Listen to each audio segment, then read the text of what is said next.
Before we get into the deep stuff, let's give some basics or some things I want to do inquire from the others.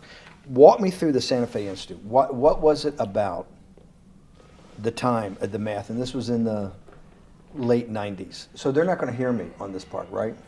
We're going to do it both ways? It will not be on the video, but we do have you recorded.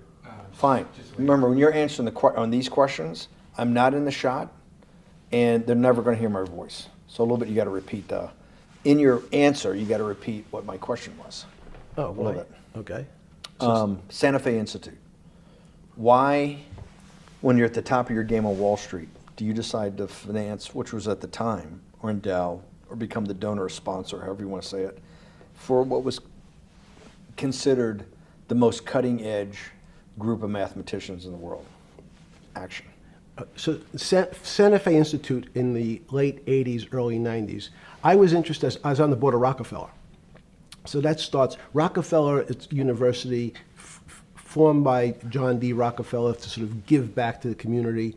It's east side of Manhattan, except it was old. It was sort of old-fashioned. They were talking about medicine, and medicine by itself was, again, subject to the ideas of science. They were trying to use science to find cures for disease. And I said, no, we need to do something different. We need to start interdisciplinary work. In most...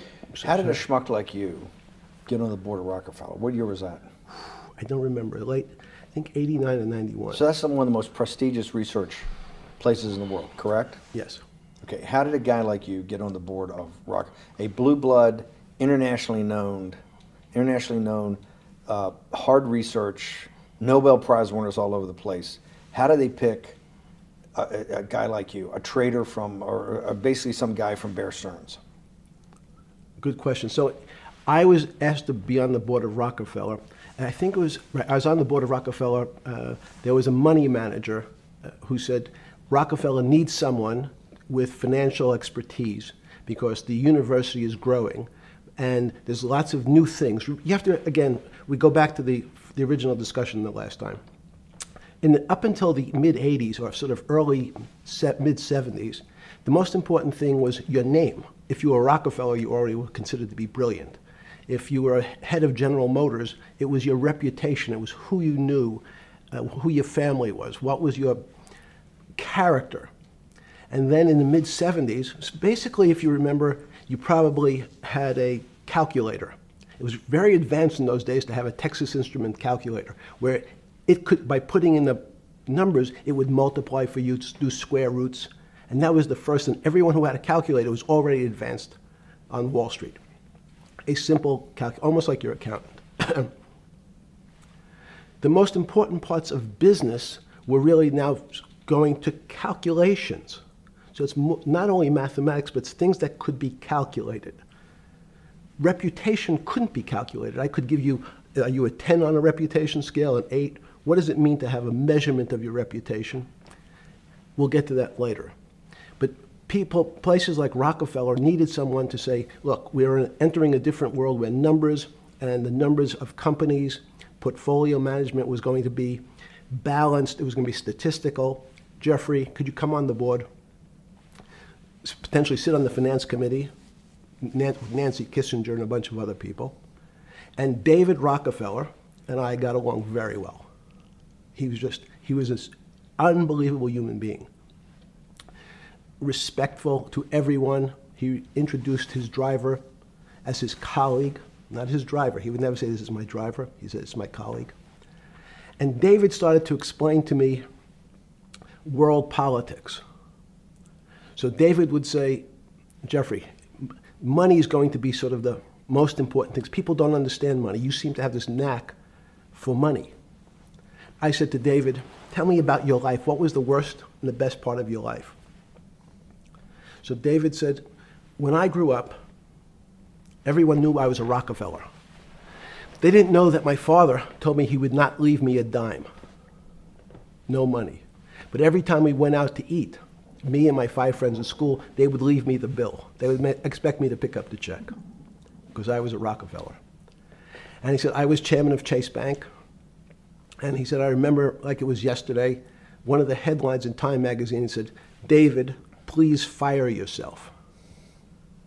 So he thought that there was a world that existed that would be a combination of both politics and business and leadership. What do I mean? He formed something called the Trilateral Commission.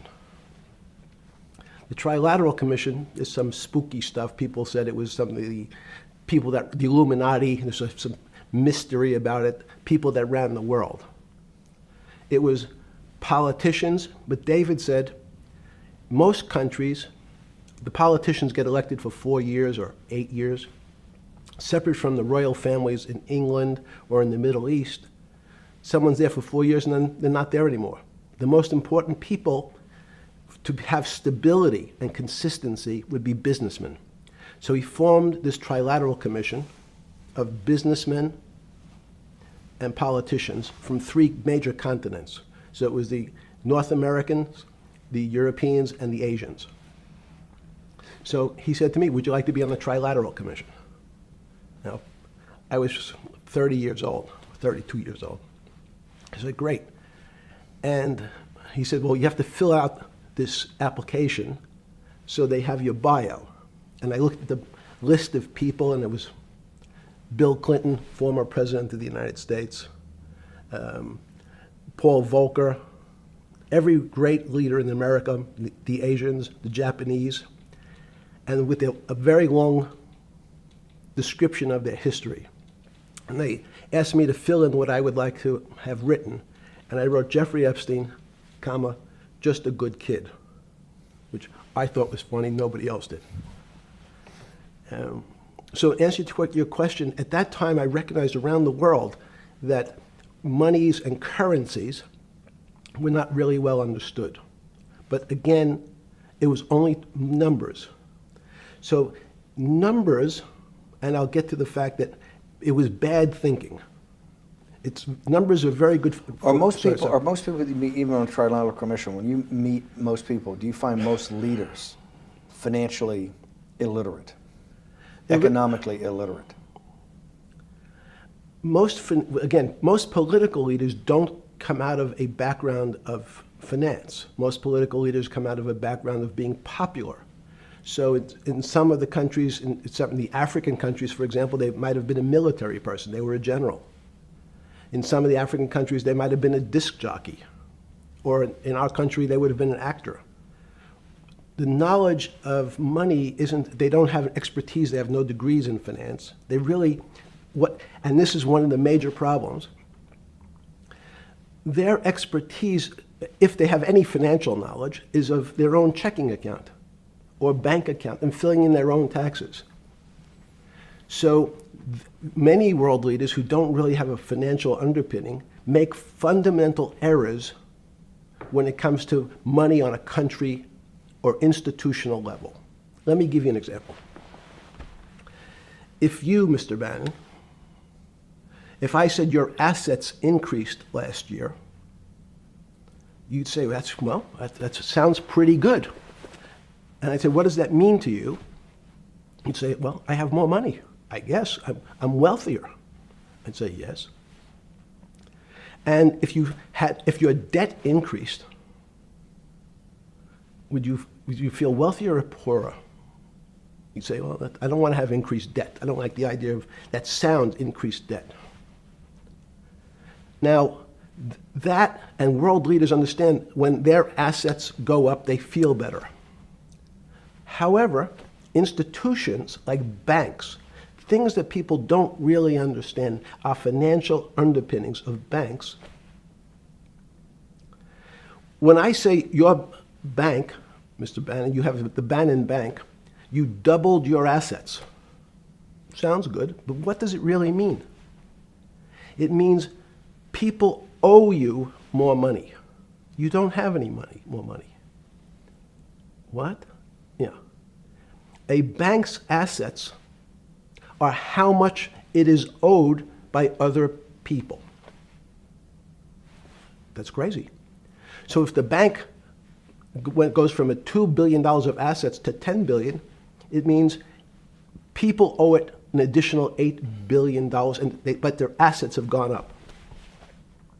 So the terminology of assets and liabilities is different for banks. It's not natural. And what most people, and you ask questions about world leaders, there's many people, I think your old boss Mercer understood, there's a fundamental part of money which is called fractionalized banking. And fractionalized banking is something that finance people understand, and the people on the street, and when I say people on the street, that's where I was when I started on Wall Street, would find it impossible to believe. Impossible. Why? Bannon Bank, I give you $1, just one single dollar. In our system of banking, I would say, okay, Steve, I gave you $1. How much could you lend out to your friends? And your natural reaction would be probably something less than $1 because I want to keep something in my pocket. The way our system works is if you as a bank are holding my dollar, you can lend out an additional $8 or $9. No, it's impossible. I only have $1, Jeffrey. We have something called fractionalized reserves, which is if you have 1, you can lend out 9. That's the way our system works.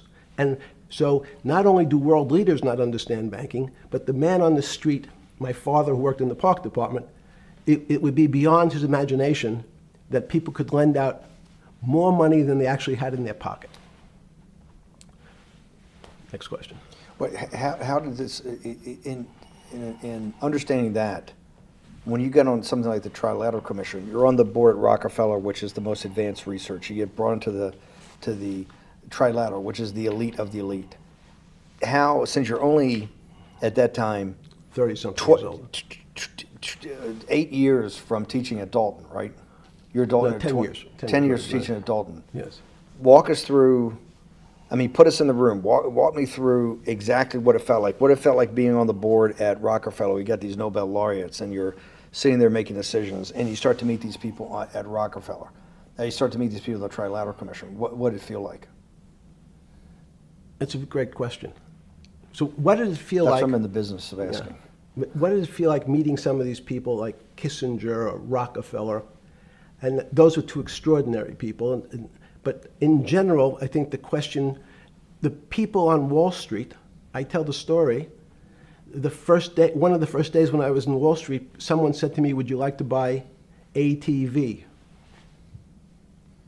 And I was looking in the brochure and I couldn't figure out what stock had a symbol of ATV. And when I finally said, well, I can't find it. And they said, what's the matter with you? Do you want to buy ATV? Which is, he was selling hot televisions, stolen televisions from the floor of the American Stock Exchange, referred to in common parlance as the televisions fell off the truck.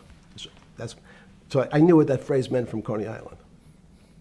But what I found was most people, be it in business, in normal life, or in the world leaders, don't really understand money.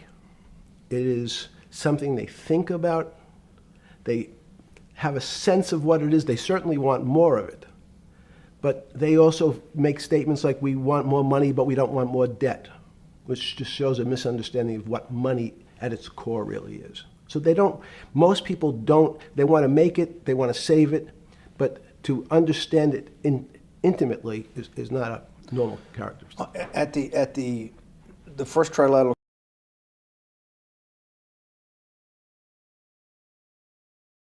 or something? Yeah, good. You're good. Just give me approximate. You joined the Trilateral I Commission. think it might be And we'll be able to show we'll pull down the chart of where your name was, but just give me roughly when it was. I think it could be 90. I don't remember. Okay. Let's Sorry. say early 90s. Yes. When you got on the Trilateral Commission and had the first, do you remember where the first meeting was? It was in Tokyo. In Tokyo. And at what hotel? I would like to say the Hilton, but it's probably not. And it's a 3-day, 4-day? Give me some Three-day event, and it walk me was through the whole thing. Speeches. It starts with a dinner. Just walk me through it. It was boring. You couldn't possibly think it was boring. It's It bullshit. was boring. You had to No, be stars sorry. in your eyes. No. Did you fly over privately? Yes, but it wasn't my plane. So it didn't count? No. You fly over. Yes. And And it was who were the first? Like when you first met those leaders, you had to be wowed. No. You're 10 years out of Coney Island. No, I'm not wowed by people of position. I'm wowed by people of great ideas. And I don't care if it's the bus driver. I don't care if it's the student I had who has teeth coming out Well, every these guys direction. have to have great ideas. They're the leaders of the three great continents of the world: North America, Europe, and Japan. No, many of these world leaders become world leaders because they're popular and they were able to get votes or they were able to convince people to vote for them. I learned later. Many of them were just good at what they did in terms of politics. Remember, world leaders are politicians in general. They're not scientists, they're not intellectuals, they're not great thinkers, they're great politicians. At the first Trilateral Commission meeting that you remember in Tokyo, sometime in the early 90s, do you remember what were the big issues of the day that they were talking about, and what did you think about it? Yeah, in fact, it was funny because they were talking about inflation, and they were worried that what would happen, how do you control inflation? And as a mathematician, I didn't understand the concept. I don't understand the concept today. How's that possible? Well, when you talk about most things to do with money, money is meant to be local. It's US dollars. Then I understand what it means. If inflation, it means my dollar today inflates, and it doesn't buy as much as it did a couple of years ago. The prices go up. I don't have as, it seems that everything is great, but in fact my dollar is shrinking in value. If you, and you're the financial genius here. I'm just a lowly M&A guy. Sure. If you let me finish the thought. Go ahead. So if you're in America, you can feel inflation. Your salary's gone up, but you can't buy the same car. In fact, it starts to feel weird because the value. That's why I wanted to ask the question then. This is my point. Sure. The people who live and breathe this, the central banks, have been haunted by the specter of inflation since the late 70s. Yes. First off, tell our audience, how did that happen? The two great financial events in the 20th century, I'm not going to get to the 21st, were the great inflation in Europe after World War I, the Great Depression, the hyperinflation in Germany that led to the rise of Hitler, and then this inflation in the mid-70s. Before you go to explain inflation, why is this specter of inflation always the central thing in central bankers' minds? Because it goes back to the first concept I said, the weird concept of fractionalized reserves. The system is not well understood. And most systems, in fact, are not well understood. We don't know how our digestive system. Stop. This is I impossible. understand. This is impossible. The world banking system, the world currency system, the world monetary system has to be so well understood by the Greenspans of the world and the Bernankes of the world and you, right? The currency traders, the guys making billion-dollar bets every day. The legendary guy on Wall Street in the late 90s, Salomon Brothers. Lou Ranieri? No, the guy that wrote the money. Michael Lewis? Marius Poker? Yeah, Marius Poker. Who's that about? That great trader. Lou Ranieri. No, it wasn't Lou, the guy that ran the desk. Yeah. That eventually ran the hedge fund that went long-term capital. Yes, I don't remember. Who's the guy? I want to say, I don't remember. Yeah. I'm sorry. Lou Ranieri is big, but those guys have to understand the system perfectly. No, they don't understand the system. They understand the local part of the system. So, for example, why is not only inflation, most bankers are terrified if the public understood that the bank really doesn't have their money at any one time. One of the things during the Depression, there were runs on the bank. The reason the banks don't keep much money in the actual bank is they assume that not everyone's going to want their money on the same day. So it's not really the fear of inflation. The fear is a run on the bank. Everybody wants to take out something that doesn't really exist. Inflation is tied to interest rates. It's a more complicated example. But when your money doesn't buy the same amount of product this year than it did last year, if it buys less and less, like it happened, you used the term hyperinflation. There's certain countries that are not managed well, like in Africa at the current, a $100 billion bill, $100 billion bill in Zimbabwe is worth 1 American cent. That's the perfect example of hyperinflation. It goes up, it doubles every day. So people are afraid that their value in the system starts to break down. But so if I said to you, does your doctor understand your body system? You'd say, well, I hope so, because I want him to keep me healthy.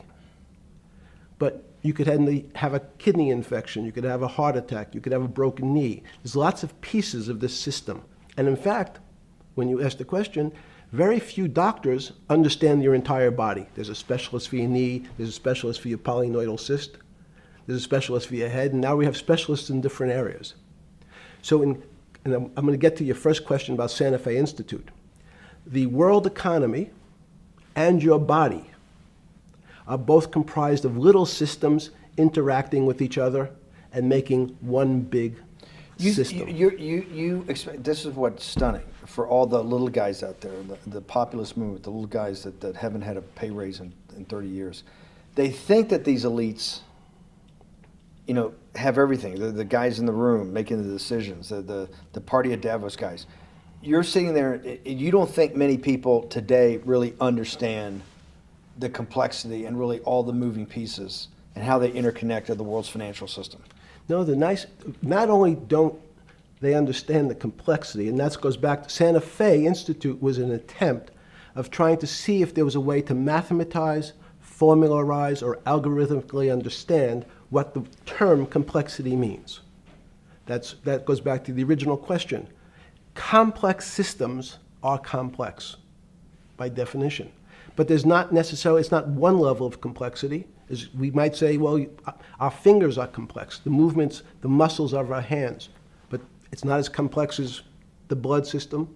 Now I have a circulatory system. I have systems on top of systems, so that there's no one group of or person that really understands the way the body works. There's no one group that understands the way the financial systems work. You might understand U.S. bond market. Now, you've asked about the trade of long-term capital. That was a bond fund, very small part of this very complex system. So the goal of the Santa Fe Institute was to see, is there a way to get in, somehow understand how complex systems interact? Fast forward, Steve, to today, where Google and these other engine companies, the other tech companies, are trying to build artificial intelligence. The strangest thing that they've found, one of the strangest things, is that the systems that they design, this artificial intelligence, which a lot of people have heard about, is they design a bunch of systems. They're called neural nets. The term simply taken out of brain work, neurons in the brain. Nets because they actually look like a net. They put in some inputs. The computers work, spit out an answer. Sounds normal to you. It's because you're thinking about that calculator you had in 1976 on your desk. When you ask the person who designed the system, how did it come to that answer? How did your neural net, can you show me the calculations? They say, no, we don't know. We don't know how the thing we designed actually came up with that answer. That's pretty strange. They take the same neural net now and they put it in front of a video game. No learning, nothing. They said to the computer, they say, sit in front of your video game and learn how to play. It seems the computer learns better than any human in history, faster than any human in history, beats any human in history, but when you ask the designer how did it do it, no one knows. It just did it. So that's the first little touch of things that we already have gotten to a place where we don't understand it and we built it. On Sunday afternoon, September 14th, 2008, where were you? Sorry? It was the night they put Lehman Brothers in bankruptcy in London. I was in jail. Seriously? Yes. So the financial crisis of 2008 happened when you were in jail? Yes. Oh, this is going to be so amazing. This is going to be so amazing. I take it you didn't have your Wall Street Journal dropped off to you in the morning, your Financial Times. No. How did you hear about how did you hear about, because I want I forgot about this, but yes. I'm trying to get, this is going to be amazing. Let's go back and do that again.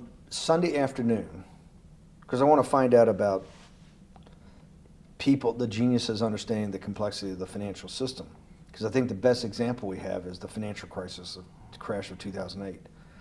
Sunday afternoon, September 14th, I think it was, 2008, is when they were working feverishly in Midtown Manhattan at the Lehman Brothers offices and at various law firms around town, and with the Secretary of Treasury in the Federal Reserve, what they're going to do with Lehman. They decided they weren't going to save it. And so they prepared to put it into bankruptcy at the open of the market in London the next day. How did you hear about what was going to happen to Lehman Brothers, and what did you immediately think when you heard they was going to be put into bankruptcy? I'm glad you asked that question. I was in solitary confinement September 14th. And again, some of the public stories about the wonderful time I had in jail and my work release, which didn't come till months after. I'd been there since June in an 8x10 cell with a bed in the back, a 6-foot bed in the back, a chrome sink with a toilet attached to it, and a little piece of metal sticking out that was supposed to act as a table. Now, since I was in jail, there were no books. Why? There's no library.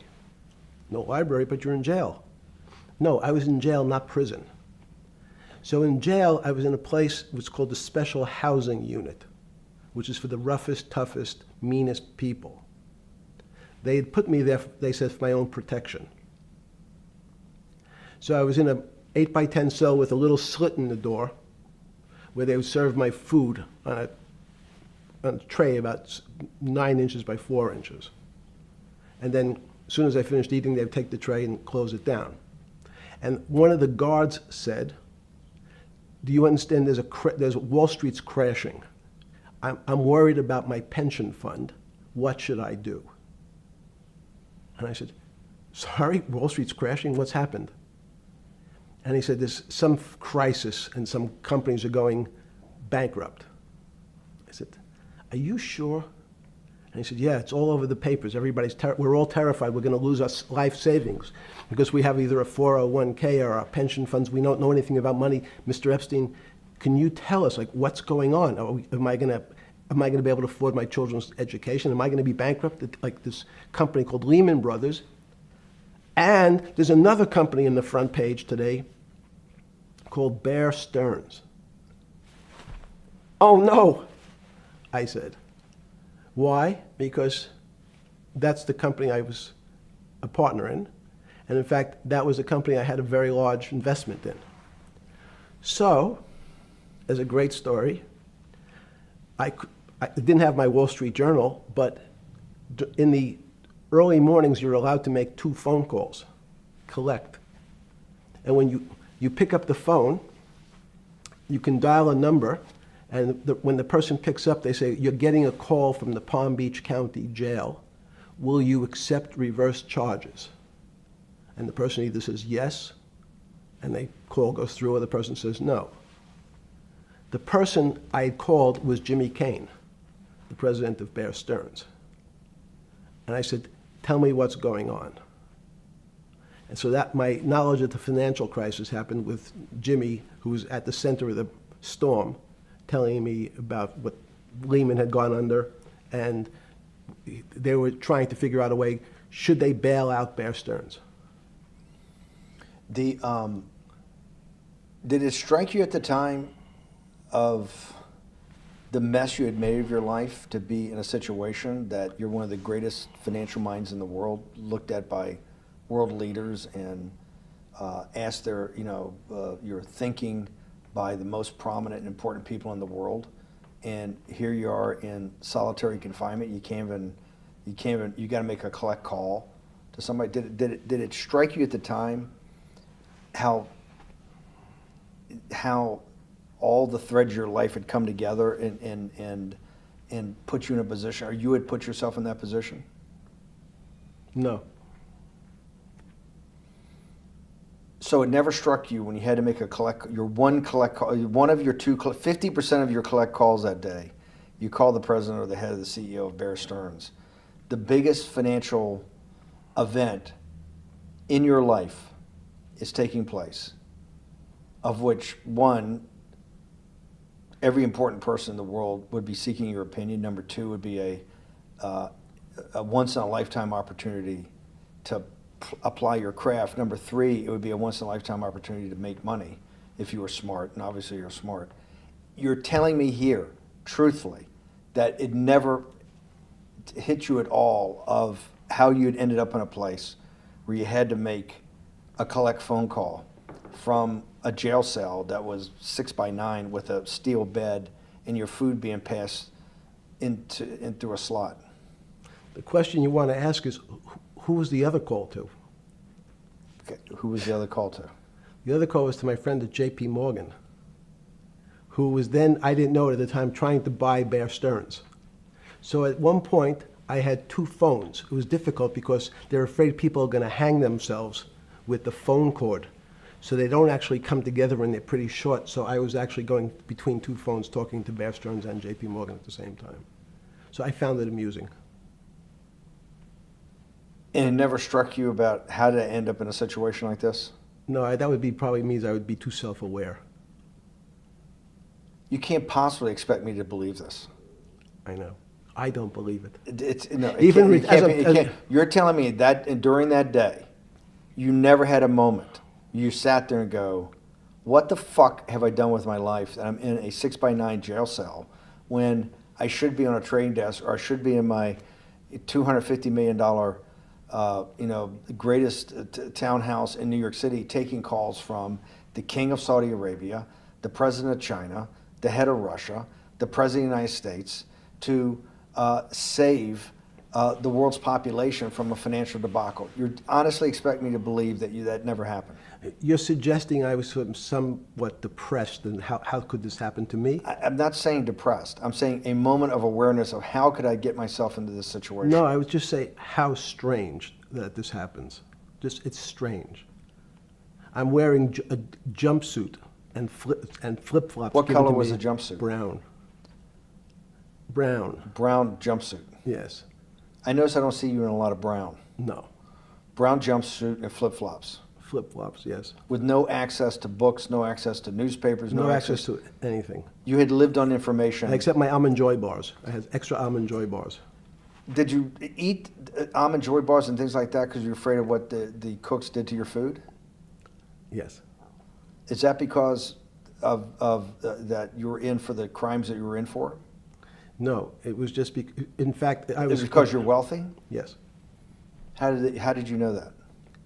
Well, people would constantly come, if I was passing by or have to go for my medical, people would either ask to borrow money or make some other types of comments about...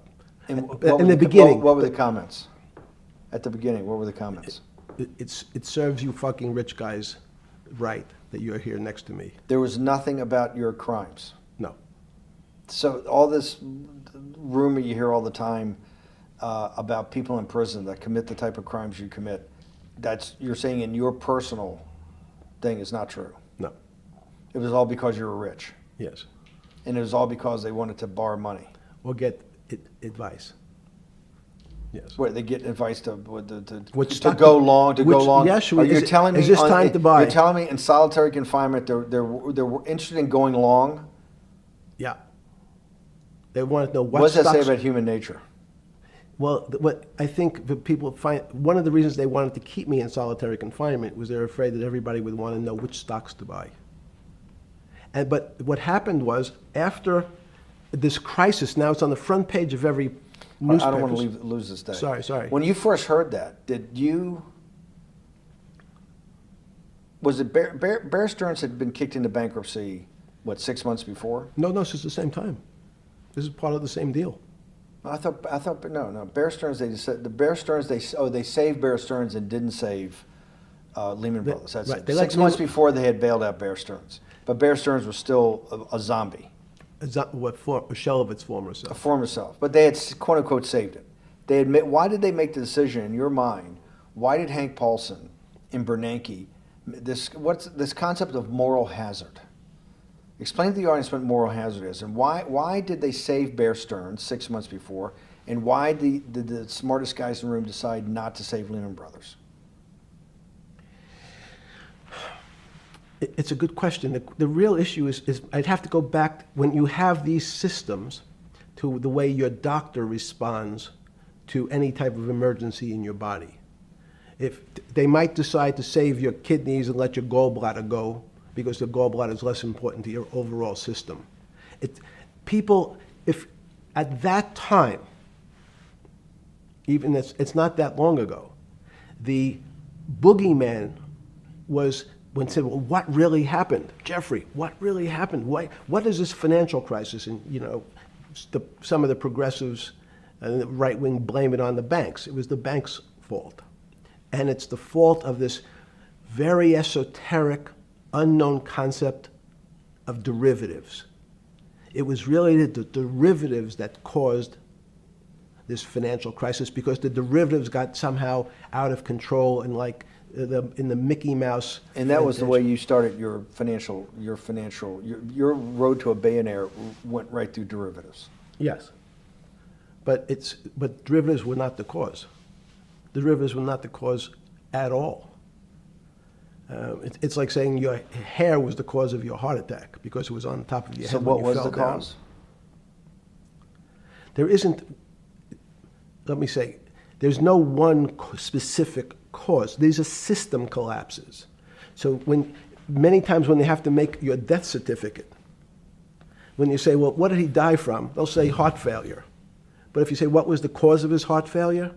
Well, he had low blood pressure, his sugar was high, he was diabetic, he had all these other problems. But they say, no, we need a word on your death certificate. Did he die from brain damage? Did he die from heart failure? That's the financial crisis. Many people said, well, what caused it? They wrote, like on its death certificate, derivatives. But derivatives are not a fundamental cause of anything. Was it Sunday or Monday? I take it was Monday morning when you made your two collect calls and you were talking to Bear Stearns on one hand and Morgan Stanley on the other. J.P. Morgan. J.P. Morgan. That was Monday morning. Did you, Jeffrey, being one of the financial geniuses in the world, did you understand what Lehman Brothers going into bankruptcy, the domino effect, that by Thursday the financial system would be under such extremis that if it didn't have $1 trillion cash infusion in the United States, it might collapse? Did you know that at the time? Did you view that at the time? Yes. You did? Yeah. Why? Again, I don't want to bore you or the audience with the idea of it's a medical procedure, but you had system failures. So you'd recognize that if I said to you, did you realize when your father was on the ground and he was clutching his chest and he couldn't breathe, it was a bad situation, he could die. That's how I saw it. Did you immediately think about the commercial paper market? I mean, the mechanical triggers that actually you had to blow through these circuit boards. Did you know the circuits? Did you understand the circuits? Or did you have a concept of the circuits that were going to get blown through? Yes, but only because of an analogy to a body. And in fact, from my telephones against the wall with my little metal wires, because the next day I talked to another person in Washington about the issues of what I thought was happening, and I made the same discussion about the... They were at the Treasury Department? Yes. So in a 6x9 cell in... The phones were outside the cell. In Palm Beach County, California? West Palm Beach, Florida. West Palm Beach, Florida. That's what your juice diet. West Palm Beach, Florida. West Palm Beach, Florida. West Palm Beach, Florida. You're making a call to Washington, D.C. to talk to some deputy secretary of Treasury. Someone in Treasury. Right. Someone in Treasury. Right. And that does not, the night before you go to bed, it doesn't dawn on you at all. You never have a moment of self-reflection that, how did I end up on this metal cot when I should be at the center of things? No, I had a telephone. So I said, I can talk to, it makes no difference where I am, in fact. I'm still talking to the same person if I was at my home in Palm Beach. But I'm the here in difference in your jail. home in Palm Beach. I can dial my that's a own phone. That's bullshit. No, but you can also make 1,000 phone calls. Here you got to make one, and he's got to take. Think the how much charges. better that was. I had to decide who was the right person to call. That was unusual for me, because I would have called 20 people And before. what was the advice you gave him? I said, you have a sick patient, and it's very much like a sick patient in the emergency room. You can't think about it like your car. People in normal walks of life think about money and things as a machine. And unfortunately, so if your car breaks, cars are always easy to fix. My jets, my cars, if it breaks, I know it can be fixed because it simply follows the same pattern. If this part breaks, you replace the part and the thing works again. People and the financial system are not machines. They can't be fixed the same way. You can't simply take out put some more juice into the commercial paper market, and that's like replacing the carburetor on the car. It's much more, I have a patient who can't breathe, has a stomach problem, can't see, looks bleeding at the same time. What do I do first? I have to think about it as a system. Where's the most logical place? What's the most dangerous place? If your heart stopped, we have to start your heart again. In the equivalent to the money market, why do I have to start your heart again? I need to get your blood flowing. If your blood stops, you're dead.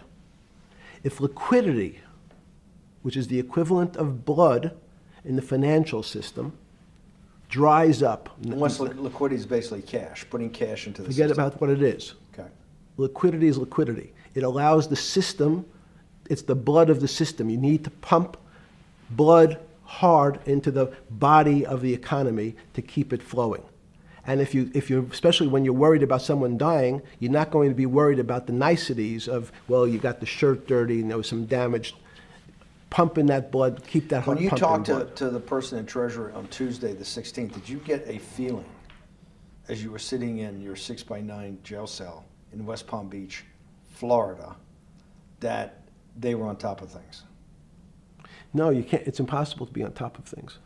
There's no such thing. It's, again, the doctor watching the patient die. You hopefully have some confidence that he's seen it before.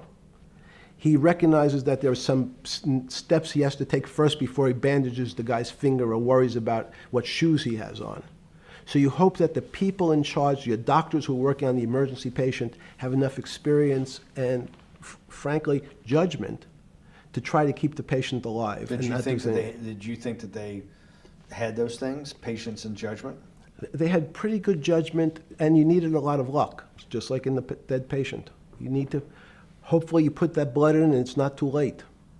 And you make some mistakes, but you have to know you're going to have to give it a shock. In the run-up to the September crash of 2008, Yeah. I guess you weren't occupied with finance. That whole summer, how long had you been in jail? Went to jail June 30th. So the entire summer. Yes. Before you went into jail, you were still very active in the financial markets. Yes. When I say active, you trade currencies every day, you trade stocks every day. When people, I don't do any. someone like you, or you give advice to people to trade stocks or trade currencies. I don't trade every day. I think that's, like Woody Allen said, you can't beat the bank. So I try to pick my spots. George Soros picked his spot when the pound collapsed. This would have been a great money-making opportunity that passed me by when I was in jail, but that's not how I think. In the run-up to that, in the spring of 2008, that's when Bear Stearns got in problems, I think, in the spring of 2008, and they decided to bail it out. Did the Bear Stearns guys talk to you for advice at that time, in the big crisis in Bear Stearns? No, but see, again, unbeknownst to most people, and it's easy to blame people for the financial crisis, like you'd blame someone for giving your father the drink before he had his heart attack. But what really happened, the real enemy of the finance system was Bill Clinton. And if you ask me what and who caused the financial crisis, I would tell you it was Bill Clinton. Because of what Bob Rubin and he did to deregulate the financial system? No. Because as of the last time we had our 60-minute interview, you talked to me about home ownership. and you asked me whether everyone should own a home. And I told you, no, it's too risky. So the financial collapse of 2008 is because of hardworking African Americans, Hispanics, and whites who wanted to have a ownership stake in the society that all rests on their shoulders. They're the culprits. No, not at all. Okay, then I didn't say they were the culprits. I was pretty clear it was Bill Clinton. Okay. Why was it Bill Clinton? Because Bill Clinton wanted to get votes from those people. And he sold them the idea that instead of renting in a house, and historically the values of houses have gone up, and he said, you guys in these local communities who haven't been able to afford a house before, I'm going to show you a way. I'm going to give you a way because I'm sure I'll get your vote that you can own a house because I want your vote. So what we're going to do is I'm going to let you buy a house, Mr. Bannon, when you really, you're right on the border, maybe, or not even on the border. Your credit is not good. Okay, let's be honest. And it's not my fault, it's not Bill Clinton's fault, but if whatever happens, at the moment your credit score or whatever it is, your credit's not good. Now, normally, you come to me and want to borrow money, I'm a bank, and I say, I'm sorry, Mr. Bannon, I can't lend you money because your credit score is not up to where it needs to be. Hopefully, if you work harder and clean up some of your problems, it will be. But no, what I say to you is, I'm going to figure out a way to lend you, not give you. I'm going to lend you money anyway, though you don't have a good credit score. And don't worry, I'm going to get rid of the term that you don't have bad credit. Bad credit sounds pejorative. You don't want to be a person. Sounds judgmental. Yeah, it sounds judgmental. So what we're going to do is we're going to call your credit situation subprime. Oh, nobody knows what that means. Subprime. That means prime is good credit. Subprime is not good credit, less than good credit. So we'll call it something that people really won't follow, and we'll tell you what. We're going to have people lend you money, though you are a subprime borrower, and I will figure out some government agencies to guarantee your loan, though I don't think you're a good risk. So the banks say, no, no, no, we don't want, initially, the bank said, sorry, this is too risky, Mr. President, for us. We're in the business of managing risk. It's not our money. It's the hard-working people's money sitting in our bank.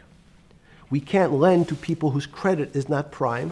You're asking us to lend to people who are subprime. And he says, here's the key, if you don't, Mr. Bannon, I'm going to make sure the Justice Department charges you with discriminatory lending because you refuse to lend to my subprimers. In business terms, you should never lend to. But what we'll do is I'm going to form an agency called Fannie Mae and Ginnie Mae, just another agency names. They'll guarantee your loan. So don't worry. Don't worry. You don't have to pay it back anymore. Even though and maybe you don't even have to work as hard anymore. That's probably a harsh statement, but these players, these two big firms, Fannie Mae, will guarantee the fact that that bank will receive its money. Now, the bank says, wow, best deal in history. I refused to lend to Mr. Bannon, but now he has the big brother, his Uncle Sam. He went to his Uncle Sam, and Uncle Sam says, I'm guaranteeing it. The bank says, I want everybody. Give me as many people as you can give me. Because Uncle Sam is the best credit in the world. Not only it's the United States government. We'll take it all. We'll take as much subprime as we can handle. Because it's the best investment for the moment. It's a strange investment because it has politics that has inserted its way into the numbers. Politics doesn't belong in the markets. But now we're going to have, I want the votes, we'll make guarantees that you who can't get a house normally will be able to get a house from the bank. The bank says, this is the best deal in history.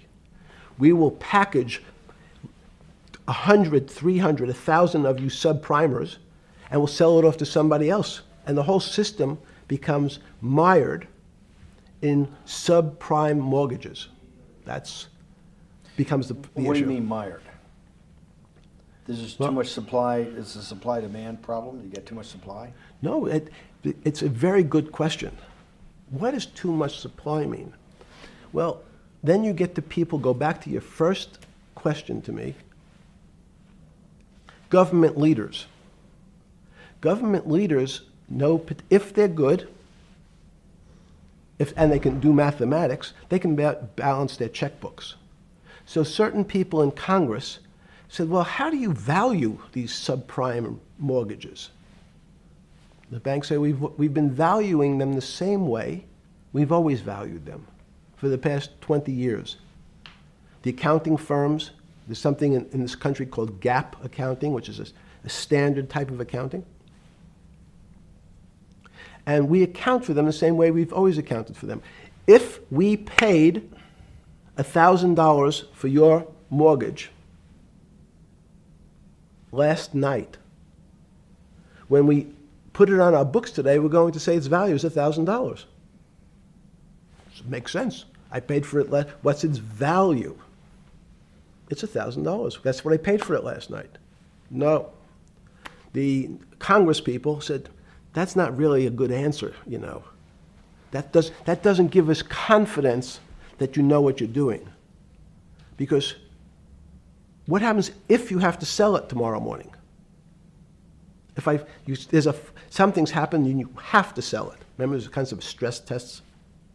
Would you be able to value it at what you paid for it the day before?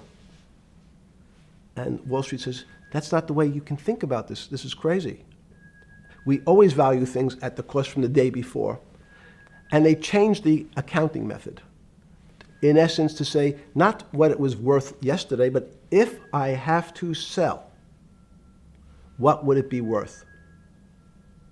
That's impossible. So what happens is every bank now has to value something they bought yesterday at lower than they paid. Never before in 20 years did they have to do this. So something they bought at 1,000, on their books was 1,000, is now 990. That starts to, you asked the question about what did I start to think about. Something's 1,000 and 990, this person now has to value it at 980.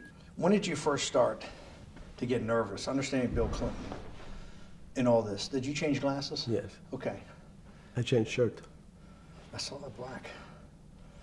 Are you okay with the? Yeah, great. I think we're gonna have all kinds of changes. I'm experimenting. Okay. When did you get a feeling? Did you ever anticipate before it happened something like 2008 could happen? No. How could that be?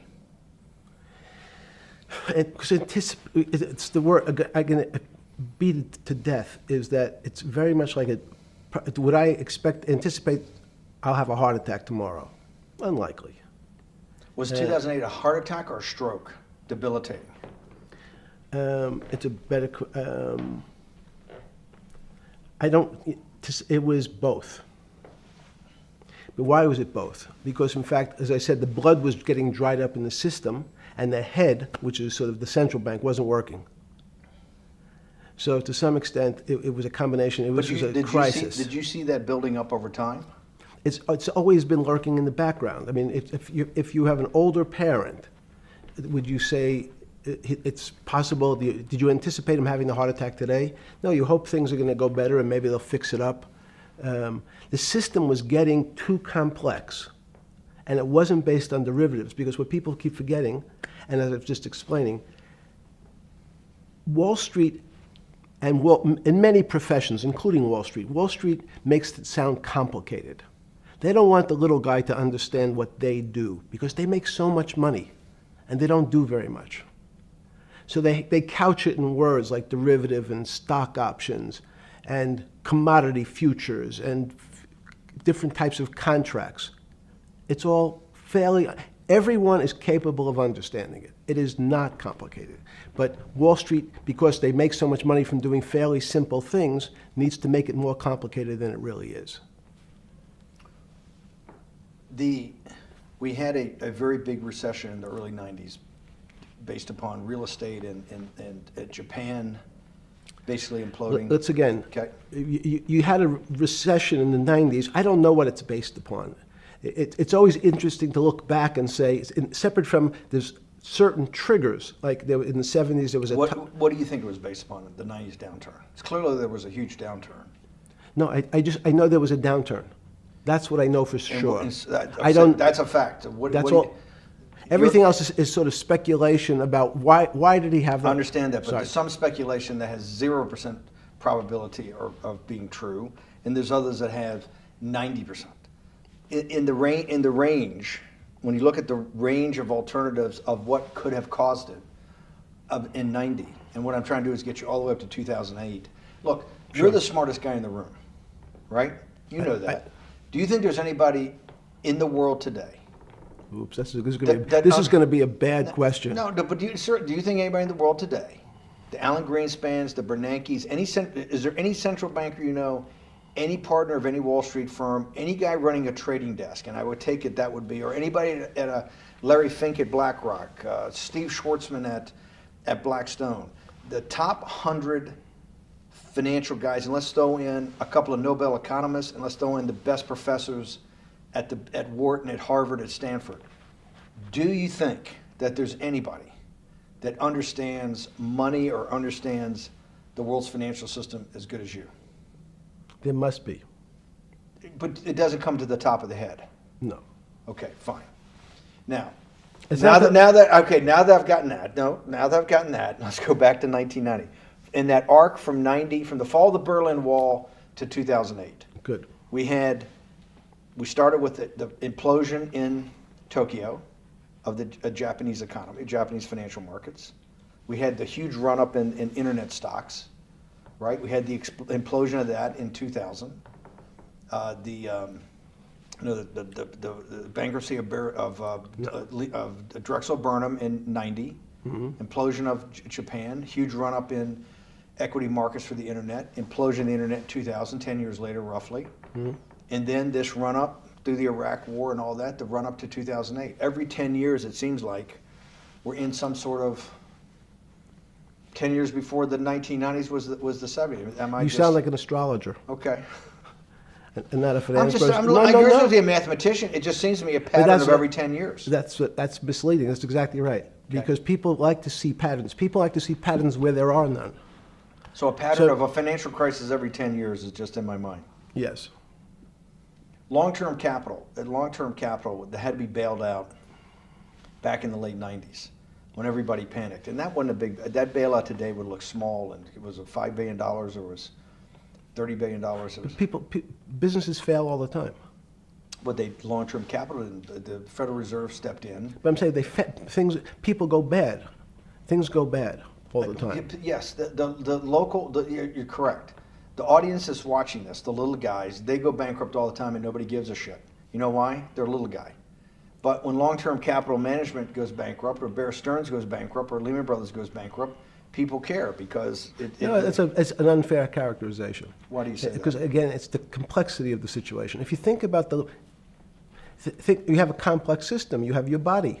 Now, in fact, the little guy is my finger. This is. And Bear Stearns is your heart. That's correct. The banking system is my heart. The system, I can't risk my because remember, it's not only my. You haven't been able to name. Hang on. You haven't. Hang on. No, hang on. I was trying to hang. I wanted to see if the hang on worked. No. You haven't been able. You're not good enough yet. You're like junior wizard trying to do it. You haven't. Yes. I'll say, since we can't name another guy that's as good as you. Now, there may be a couple out there. You're not bragging. You're humble. It had to be sometime. Please tell me there was some time before you went to jail and basically got cut off from daily information in the summer of 2008, that you started to get very nervous that this complex system, that something was deeply wrong? Okay, first, let's go back. When I say no one understands the system better than I do, it doesn't mean I You always understand. sound like a doctor. You're afraid he's going to get sued for giving a thing. Yes, you're not, no. gonna, you're No, not no, taking no. on any liability. There's no contingent liability here for yeah, your no, answers. no. But the word understand is the problem. Okay. I don't understand the system. So I don't understand the financial Will you system. please stop? You cannot sit here and Yeah, tell no, me. no. What we just went through, I'll go through again. The hedge fund managers, the money managers, the central bankers, the commercial bankers, the heads of the investment banks, the heads of all the trading desks, the top economists, and I'll throw in the business school lecturers at Stanford. Of all the top 200, 250, you can't name at the top of your head the guys who are at least at your level. You have to understand it somewhat. No. Sorry. We all don't understand it. No one understands it. It's a miracle. It's that's part of the problem. It's impossible to understand. That word understand simply means if this happens here, that will happen there. It's predictable. Understanding means it's predictable. It's not predictable. That's the problem. In complex systems, that was the fascination. Is there a way to tease out some level of predictability? So No, in fact, you would ask the question, it's a great question, which was it a stroke or a heart attack? Now, most people don't know that before they were going to have a stroke, they had a stroke. They just have a stroke. Do they understand why? In hindsight, you go back and you can make lots of explanations. It might sound good, and if you're talking to the working man, you're using language that he'll never understand. It's complex, so he, just like going to his doctor, he says he has a gastrointestinal problem, or he has diverticulitis, as opposed to saying, you had a stomach ache, you ate bad food. People don't like to say it in normal, everyman terms. The system had a stroke, and we don't know why. But you just, okay. Okay. Hardworking people, and there's a great social benefit, would you not agree, with having people having ownership in the system? When you say ownership in the system, it doesn't mean. Let's start over, because. Okay. Yeah. So flip Sorry. over your phone too, because Yes. I don't want anyone to see Yes. on your phone. So maybe flip it down or something. Yeah. Yeah, who knows what the fuck comes up with that phone? That's correct. We don't want to send you. KSA. I can't not believe I've got the magic moment when you're in fucking prison or jail, wherever the fuck it is, It's in crazy. solitary. Now, there's a funny part to that we missed, which is So said. go ahead, tell it. The funny part is Yeah. what you asked me. Is there anything funnier than that? No, For no. black humor, it's I don't make any black comments. Sorry. You asked me what I was wearing. That's right. You're too wrapped up in the Me Too movement. Yes. So I was wearing a brown jumper and a brown pair of pants given to me by the jail with the word trustee on the back. Because you had qualified to be a trustee? Well, the funny part was it was spelled Trusty. So I wasn't really sure. I'd been a trustee in many different operations, but it was the first time it was actually printed on my back and spelled incorrectly. Probably had a higher level of being a trustee at that than you had at all the boards that you were trustees, right? Yes, right, because as the trustee meant you get two devices to clean your toilet as opposed to one. Yeah, but it also meant that you had some sort of personal fiduciary own responsibility for oneself, right? In the jail? You mean? Well, that's what being a trustee is. That's where they give you two. Yes, you get two cleaners. I was a trustee in the jail because I was able to teach some of the kids to help them get their GED. So that's how they gave me a trustee job. There's no time. I got to go back to this because I'm like a dog with a bone in this thing. Yes. You can't. There's something deeply fucked up with you. At least something. Well, we know there are things deeply fucked up with this. You will get through in this film, Right. but you cannot possibly sit there knowing that you came from nowhere, knowing that you went to the very top of what is considered outside of science and maybe physics, the thing people most admire because it's like alchemy, understanding high finance. To sit there in what will be the defining financial crisis of our time, like Black Friday and or Black Yes. Monday, whatever it was, in the Great Depression, and be there at that exact moment, triggered in part by a firm that you used to be a partner in and knew intimately well, and it created much of your initial net worth because of, and know that you couldn't, someone who lives on a phone, right? Yes. Because you do live on a phone, right? Correct. You had to make just 2 collect calls. You cannot tell me sometime during that day you did not have that conversation with yourself of how the fuck did I do this to myself to put myself in West Palm Beach in a 6x9 cell with a metal fucking bed with a brown shirt that said trustee spelled wrong. So did I find it amazing that I was there? That's a Not better- amazing, and I don't want to say it was not Nope. funny. Oh, I thought I wasn't funny. Right. But Not I- amazing. no, it was incredible. Incredible in what way? This- Incredible, like how do I do this to myself? No. It's as incredible as me sitting here in this house. They're both just 2 sides of the coin. That's how I think about it. That my life today is incredible. Do you consider yourself a stoic? No. I consider myself a hermit. Stoics are not very happy. Being a hermit then, being in that 6x9 cell, being in the cell qua the cell was not the problem, right? Correct. What was the problem? Eating the almond joy bars. Because you couldn't eat the food. No, right. But remember, my life is. Did that ever strike you that I can't eat the food because somebody might have done something to it? I gotta live off an almond joy bar, 1 a day or 2 a day or whatever. How many ever sneak in a day? No sneaking in. Your 1 almond joy bar, it did not hit you at some time? How the fuck did I do this? No. Let's go back to the spring of 2008. Were you so wrapped up in your personal issues at the time you were not spending enough time on the financial markets, or were you deeply involved in the financial markets like you normally were? In No, the spring of 08? I was involved.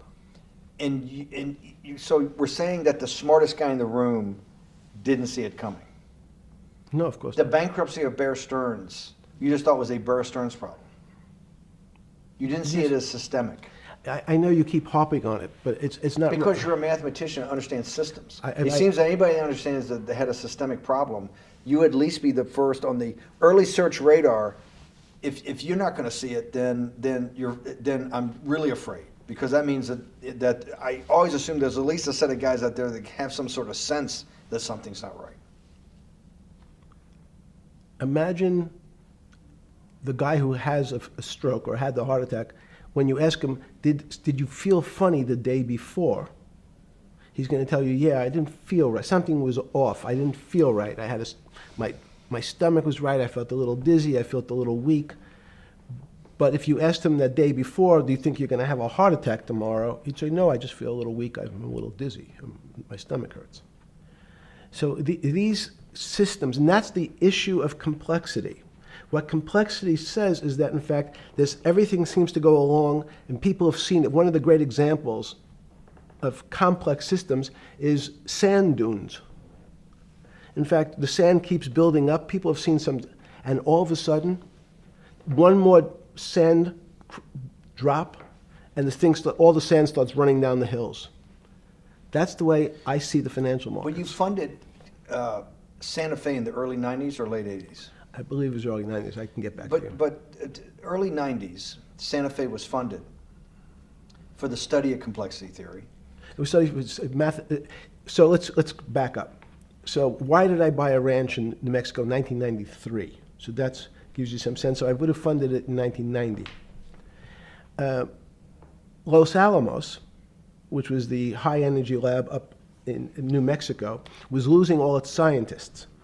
And They were Los closing- Alamos, it was where Oppenheimer and where a lot of the nuclear weapons program, the bomb. That's original when the bomb. Manhattan Project. Manhattan Project Yes. was Yes, sir. as Los Alamos, and you bought your property out in New Mexico to be near that? Yes, because the scientists were going to be, they cut the funding for high energy physics.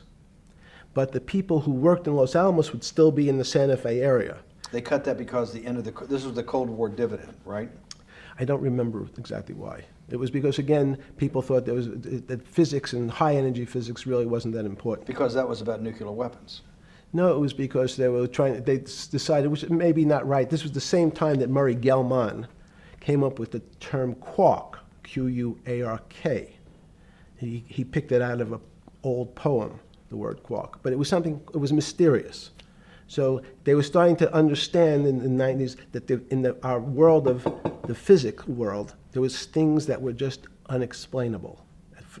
They called it strange things. You gave it a name. You gave it some characteristics. You called it had charm, was one of the terms. It had a charm. It had a flavor. It had a color. But no one, Mr. Bannon, understood what it was. Just like the financial system. And you wanted to investigate that. I wanted to see if we could build tools so others smarter than me could help investigate it. And that was the beginning of your concept of the Santa Fe Institute. Yes. And Santa Fe Institute was founded to do study in this type of... Can these areas of strange things be described by some form of mathematics? So that's what I'm trying to get at. The foundational thought, the organizing principle of Santa Fe, yes, in the high physics lab at Los Alamos, right, which had been the headquarters of Manhattan and the Trinity Project, right, the bomb. Yes. So you're talking about the elite, the high priest Of physics. of physics. Yes, sir. Which high priest of physics, some subset of that is also mathematics. Yes, they're both similar. Project out. One of the tools you want to do is to make sure that in this complex system, the finance system, I'm doing a lot of this for philanthropy and a lot for the good of mankind, but also to be able to understand this complex system, the most complex outside of maybe our body, of the financial world. Yes. Did they create tools, or were you smarter in then the mid-aughts, 15 years later, than you had been then because of work that was done at Santa Fe? No. It was great. But in fact, most of the money, most of my philanthropy in the area of can you describe things that appear to be unexplainable by mathematics, and can you fund people who have new ideas? And unfortunately, when someone thinks they've been able to, there was a man, Stuart Kaufman, when they think that, okay, I figured out how to be able to predict the unpredictable, what appears to other people to be unpredictable. But my system, in those days it was called genetic algorithms, can predict what things will happen, then they all want to make money. So they use their systems to try to figure out, they know they have figured out the way to make money because they figured out the unexplainable. They try, they go bankrupt, and we start again. So with a cold view, what I've come to realize is that the attempt to mathematize, formularize, or what in your prior work, to understand what really is, in today's world, still unexplainable, is impossible. They're miracles.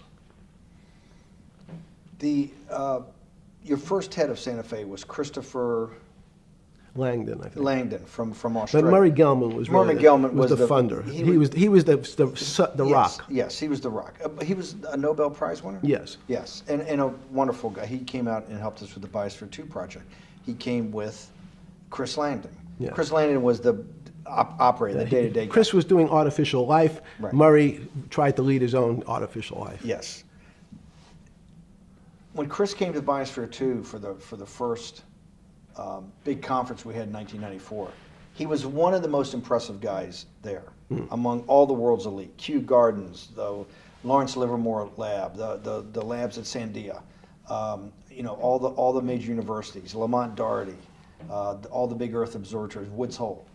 What set Langdon apart, I thought, and the reason I invited Santa Fe to be part of it, was Langdon actually made a presentation that everything, and he was making this to scientists, a lot of marine biologists, a lot of people that were just beginning, Wally Broker and people who were just beginning the study of climate change, at that time called global warming.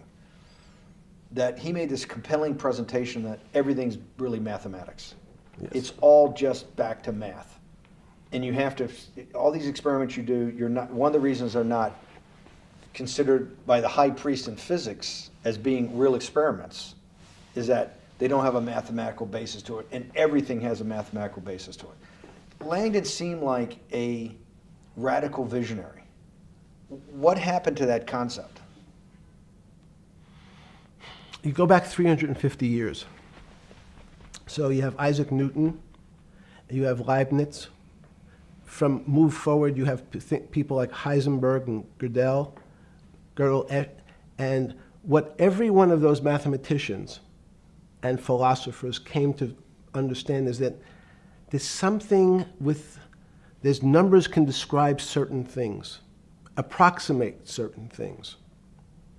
But in fact, trying to put measurements and numbers on other things that are really unexplainable is folly. So 300 years ago, they said that unexplainable realm was God. And people who attempted, in fact, to explain the unexplainable, who said, yes, I understand the unexplainable, were charlatans. They were the occults. They were the astrologers. They were the con men. Alchemist. Yes. Well, no, alchemist was, in fact, they believed that there was a way to transmute one metal into another. In fact, they always wanted to see if they can create gold. There's no reason, if you think about it, they recognize that one metal is different than another metal because it has some additional pieces to it. It has additional neutrons or protons or electrons. So because they thought it was a machine, they believed it was a machine, if I can take 5 protons and add 5, that gives me 10, I should be able to get gold. Move everything around inside these systems, the molecules transmute one molecule into another, and if this molecule I've transmuted it into is gold, I'm a rich man. It's back to money. But there's something strange happens. Isaac Newton says, this is really weird. If I want to push a ball on the table, I have to touch it. Maybe I have to blow on it. But I actually have to push one side of the ball or the book to move that side. I'm pushing here, and obviously this thing is what appears to us humans to be solid, so it moves as one thing. But the only way to get something to move was to touch it or put a force against it. Okay, seems to make sense. Everybody has that experience. I want to lift a glass, I lift it. If I want to push a ball, I push it. If I want to pull a ball, I pull it. But he recognized when the ball fell off the table, it went in a different direction. How's that possible? Nobody pushed the ball down. And he says, this is crazy. Why did the ball go down? I didn't push it. I just let it go.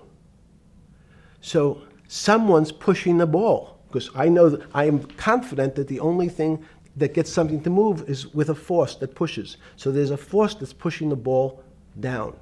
In fact, he called it gravity. He measured how fast it was pulled, but never was able to explain why it happened. How is it? What is gravity? It's this. Everybody says, well, why did the ball fall to the ground? Because gravity took it. But what's gravity? That's, as Feynman would say, that's the name of the thing. We have no idea what it is. This goes to Santa Fe. They were trying to explain the unexplainable. Can we measure? Can we figure out a way to predict the stock markets using these types of chaos complexity? Before we get there, let's walk back through it. Let's go back to Newton. Sure. Pre-Newton and then Newton. What did Newton solve that for millennia up to Newton had not been solved? And then I want to go forward all the way to Santa Fe, what they were trying to solve. Let's start with just 2 or 3 of the basic guys, but let's go with Newton. What pre-Newton, it was what? And then why is Newton such a genius? In such a in the, I think mathematically they told me one time, I've seen there's been 115 billion people roughly that have lived on the earth. And of that 115 billion, Newton. Are you sure that's a number? That sounds a lot, very high. We only have 7 now. I think in the history of the earth, I think I'll pull up the stat for you, but I think it's 115 billion people. They figure that probably is inflation. That's why you have lived on Earth. But he's one of the handful of the most important. What did he solve for? Why is he so important for how we live today? And then we want to go through Leibniz and the other, 2 or 3 other major ones to get us to Santa Fe. Well, it's a long journey. This is the heart of what we're trying to do. Let me take a bit of a detour just Okay. a second. What if you went to high school and the last year in your high school, you took calculus? So Isaac Newton sort of invents calculus. Well, that sounds invents, mathematicians. To torture seniors in high school before they graduate. Yes, but obviously, no, yes, the answer is yes. Certain people could never do calculus. Why is that? Why is calculus why is that the dividing line between, to me, people who can handle that and can go on to do certain things, and people just hit the wall, even if they know math? It seems to me that that calculus is the thing that changes. It bridges. That's because it's about the theory of change and the theory of how things change. It's a great question. But in fact, what calculus does is it's somewhat philosophical. That's why mathematics is Newton wasn't a mathematician, he was called a geometer. That's what they used to call themselves. They understood geometry and numbers. But there's an old conundrum where it says, during Pythagoras' days, Zeno's paradox it's called, where they said, well, if the wall is 2 feet away from me, and I take one step that's halfway to the wall, that'll be 1 foot away. And if I take another step that's half again, that'll be half a foot away, and then 1/4 of a foot. I could walk forever but never touch the wall. Doesn't sound realistic, doesn't make any sense in our real lives of the physical. But what Newton understood is many problems were like that. Many things approached the wall, or in calculus, approached the limit, but never really reached it. So he said, it's okay, you don't have to reach it. We can do lots of the mathematics as if it was so close, it was almost there. And we could do lots of mathematics almost being at the limit. And this is really important, Steve, for today. Because most of the science up until today was things that are starting to approach the limit. You were taught in high school that if you had 1 divided by 0, if you remember your high school algebra, you were told, what's the answer to that? Is there an answer to 1 divided by 0? No, if you were in high school, I'd say, stay away from it. It's the boogeyman.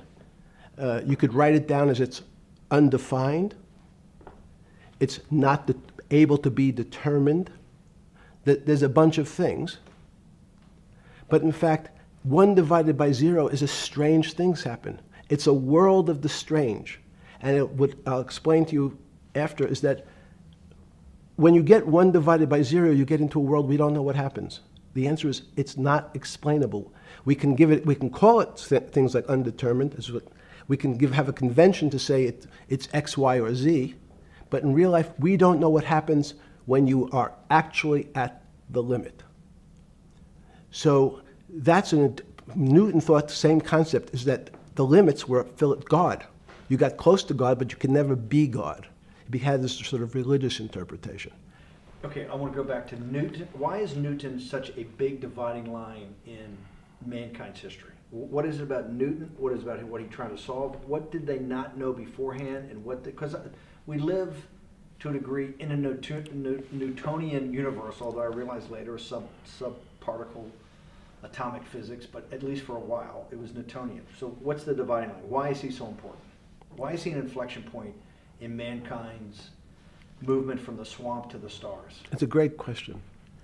Stars were by Kepler. What Newton starts to allow us to do is to make accurate predictions. Remember that we've talked about that with money, about the things in our physical world, how cars, he didn't have cars, how horse carriages moved, how bowling balls moved, how pool cues and pool table balls. Had people tried to solve that before Newton? Had Many, people many. tried it? Heraclitus or Plotinus, Pythagoras, had these greats that we hear about, had they tried to solve the same problem? Not the same problem. They tried to again, what Pythagoras does, he starts to figure out this relationships in triangles. For example, everyone knows the a squared plus b squared is equal to c squared. That Pythagorean theorem, which is basically says these shapes in a triangle, each side of the triangle has a fixed relationship with the other two sides. That's strange. He knew, again, but it was all numbers. This was a system of things in the physical world, and Pythagoras says we can start putting numbers on things that help you predict how they will behave. You can add two triangles and make a square, some different shapes. They were looking at geometric forms. Newton says, well, I want to know how planets move. I want to know how things around me move. Can we find formulas? Can I find formulas that explain what I see in the physical world, how physical things interact and how they describe one another? Again, the fact that two things, two solid masses, for some very strange, unknown reason, unknown today, attract one another, no matter what they are. People have seen the experiment. You hang something, two little metal balls from a string, and they move towards each other. In fact, they move towards each other was very specific. So when you drop the ball to the floor of this room, Newton says, in fact, the room came up a bit to meet the ball. The room moved. It's imperceptible. You can't really perceive that motion, but they attracted each other with certain ratios. So he started to be able to measure things in the physical world. And that was great advances. It also, now you wanted to move very quickly. Unfortunately, most people, especially in the 20th century, 19th century, said, well, like Newton, let's measure everything. Let's measure people's behavior. Let's measure their psychology. Let's measure their health. You go to we can have my blood test. Let's measure everything. We measure Wall Street. Their voting habits. Measure, measure, measure. Can we put a number on how much I care for my wife? Can I put a number on how I feel? And we tried, unfortunately, we try to mathematize the finer things in life, and then recognize that there's things that, unfortunately, just fall outside. Schrodinger wrote a very famous book about what is life. He was trying to figure out a way, can he describe the difference formulaically between things that are alive and things that are dead? The answer is no. The things that are alive in my world are miracles, not magic. Magic has a bad connotation, trying to hide things. You don't believe in the spirit or the soul? That's what animates people, is your spirit or your soul. That's No. Have you ever seen someone die? When they die, their spirit leaves. Their soul leaves, no question. So in There's fact, no question to you about no that. question. There's no question to you that there is some animating life force within us that leaves when you're dead. Yes, in fact, I refer to the soul. This obviously a certain the questions in the past, even Because during people would normally think you were soulless. So Thank you. But have you talk about you actually believe in it and have done some thinking about it is pretty shocking in its own right, isn't it?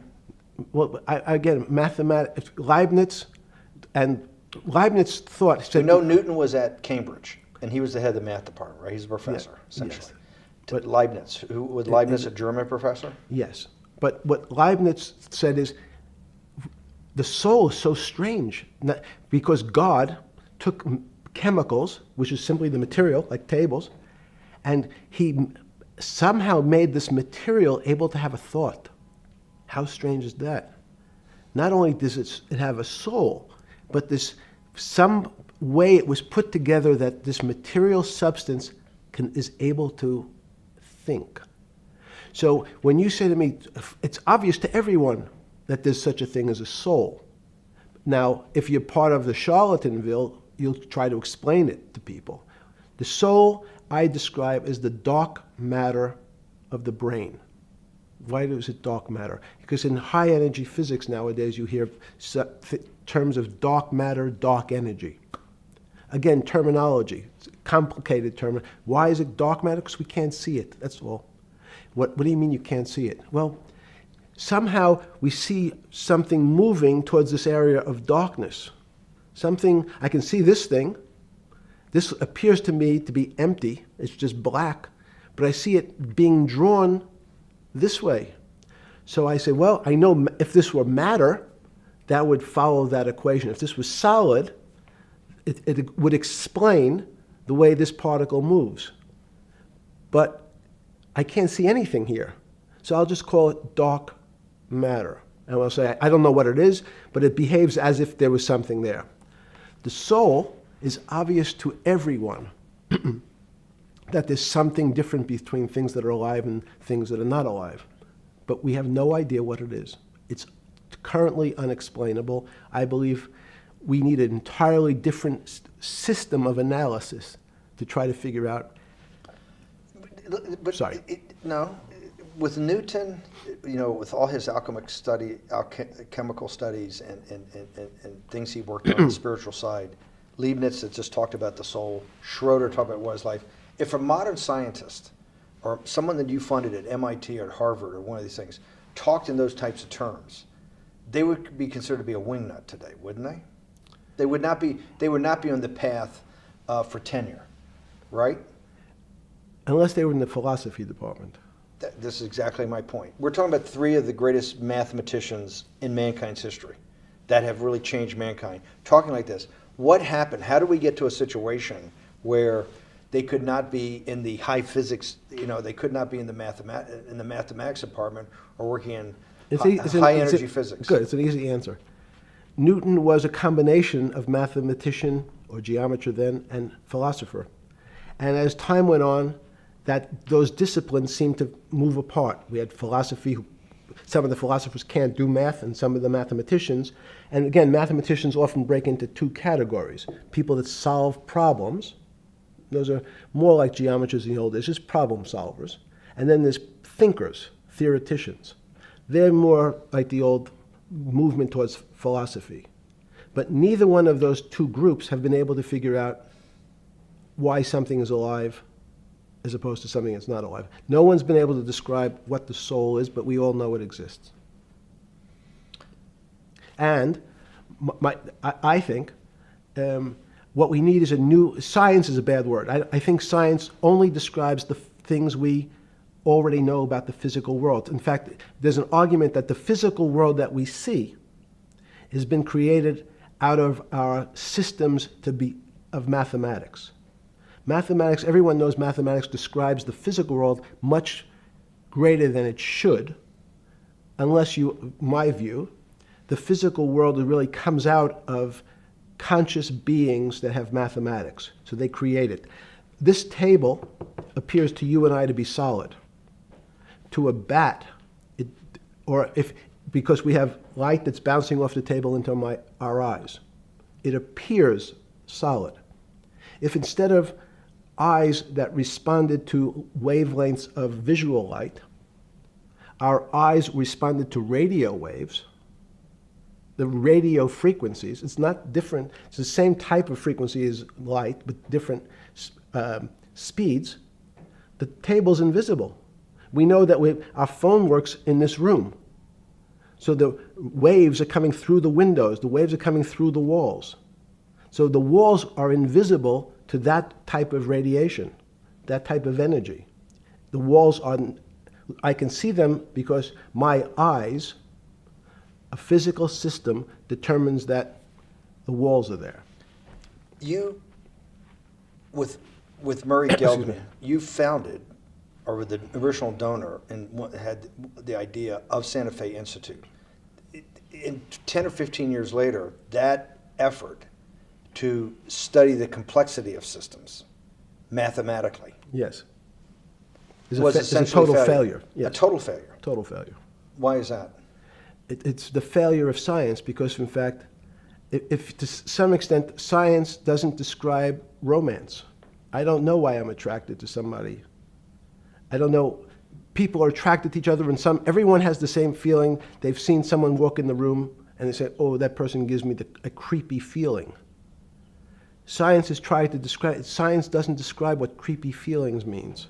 They just know it's a creepy feeling. I think women as I said the last time, have an intuitive sense. What is intuitive? They have intuition, they have feelings, and they're able to deal in the realm of things that men, especially men like myself, find unexplainable. They have women have intuition, men see things a bit differently. Men want to measure everything, women are not really that interested in measuring. In what you're saying in macro terms, you actually think science, mathematics, maybe ultimately technology is moving to that more intuitive. I think science and math are old-fashioned. And unfortunately, people are still taught that they have to learn algebra in school and certain things in school, as opposed to learning to have an emotional. Is this what Larry Summers was trying to get at? Maybe he didn't say it perfectly enough, but what he was trying to get to in that system, the systems we study today, the way mathematics is either taught or understood, that women just haven't gotten up to the highest realms of engineering or physics or mathematics because of that. And you're actually implying that there's a either new branch of science, or we've hit an inflection point like in Newton that's going to go in a. Newton took mankind in a different direction because he was able to measure. Then you had subatomic, non-Newtonian physics later. Are you saying that you think there's another developing field that's coming up that may take us, I don't know how many decades to get our hands around, but that's what's evolving out of this? Yes. Yeah. In fact, I think that mathematics, it's not the end of science. Every year someone says it's the end of, we can't discover everything. There's lots to discover with relationship to the physical world, but we know a lot already. In respect to the unexplainable world, we almost know nothing. Women, again, sense it. And instead of Larry Summers, I won't digress too much, but Howard Gardner early on said, there's not one form of intelligence. It's not mathematical intelligence. There's emotional intelligence, this kinesthetic intelligence. There's this argument that I reject that black people are less intelligent than white people. It's not true. We know, for example, that if I was in the forest and I had to run from the lion or figure out a way not to be eaten, and my competition is a local African, I'm the one who's getting eaten because they have the intelligence to deal with their local environment. So it's just different. It's not better, it's not worse, but there's many differences amongst different types of people. And so people have different intelligences, and they excel in some intelligences usually, and less so in others. When did it come to, because the world of high finance is a world of pure reason, or is it a lot of emotion and gut checks and on trading desk and central banks when these decisions get made? Is it that high church, like the high church of science of high energy physics, or is it as much emotion that comes in as much as the mathematics and the reason? It's a great question. I think if you talk to really experienced and successful traders and you ask them how they know what's going on, they can't give you an answer. They don't know. They feel it. They can feel the way the market's moving. They can feel the way the stock's moving. And that these are not very well-defined terms. It's difficult to put in mathematics terms, how did I feel it? You could look back and make guesses what I was seeing. But great traders feel it and then act on their feelings. That's the difference. Many people feel it but are afraid because they want a mathematical justification before they take that next step. When you first got on the trading desk at Bear Stearns in the late 70s or mid 70s, were you shocked by how little actual understanding of mathematics that the traders comprehended? Yeah, well, again, we had a Texas Instrument calculator. Most stockbrokers, especially before 1975, if they were good stockbrokers, could add. That's about it. They could multiply. If you could multiply, you were already in the top 15% of stockbrokers. Stockbrokers simply meant there's a story. When I went to the first person, I had no money. And I said, how much money do you make a year? And he said, $400,000. I said, impossible. I'm making $10,000. That's probably more than your family had made in its entire Life. existence. Yes. And he makes it in a year. I said, what do you do? And he said, it's too complicated for you to understand, which is what the main thrust of Wall Street people, they want to tell you it's too complicated. Because if you understood that that person was simply, he had a brother-in-law, in fact, in this case, who ran the pension fund at General Motors. His brother-in-law would call him and say, buy 1,000 IBM. He'd hang up the phone, he'd write it out on a ticket and walk it to a window. That was his entire skill set. Hello, write what my brother-in-law says, walk it to a ticket window.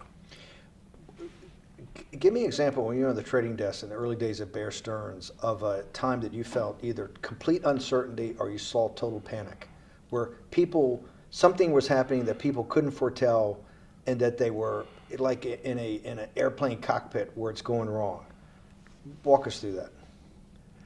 In 1978, I think it was, across the news wires, there had been a collapse of the currency in Thailand.